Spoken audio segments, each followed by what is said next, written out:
কাশ্মীর ঘিরে নতুন করে ভারত পাকিস্তানের মধ্যে উত্তেজনা বৃদ্ধির প্রেক্ষিতে কূটনৈতিকভাবে হস্তক্ষেপ করছে যুক্তরাষ্ট্র। পরিস্থিতি শান্ত করতে আগামী 24 ঘন্টার মধ্যে দুই দেশের পররাষ্ট্রমন্ত্রীর সঙ্গে আলাদা করে কথা বলবেন মার্কিন পররাষ্ট্রমন্ত্রী মার্কো রুবিও।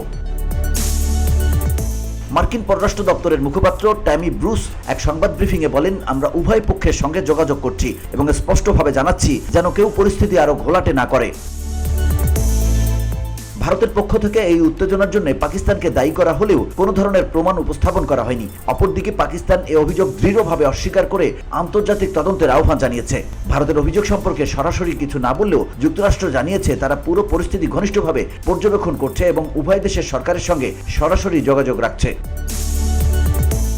একজন পাকিস্তানি মন্ত্রীর সঙ্গে যুক্তরাষ্ট্রের ঐতিহাসিক সম্পর্ক প্রসঙ্গে করা এক প্রশ্নের জবাবে ব্রুস কোনো নির্দিষ্ট প্রতিক্রিয়া দেননি, তবে জানান ইসলামাবাদের সঙ্গে বিভিন্ন পর্যায়ে আলোচনা চলছে। সম্প্রতি পাকিস্তানের সহায়তায় দাউদ সংশ্লিষ্ট এক সন্দেহভাজনকে গ্রেপ্তারের ঘটনায় কৃতজ্ঞতা প্রকাশ করেছে যুক্তরাষ্ট্র। ব্রুস বলেন, ঘটনাটি যখন ঘটেছিল তখন আমরা তা গভীরভাবে প্রশংসা করেছি।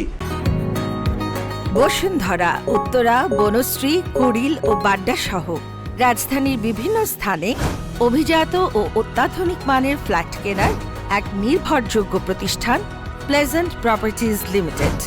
তাই আপনার স্বপ্নের আবাসনের জন্য আজই যোগাযোগ করুন। Pleasant properties limited, where destiny matches eventually.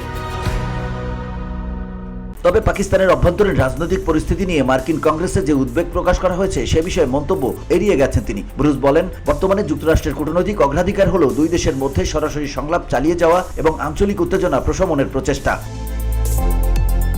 VOD Bangla news desk.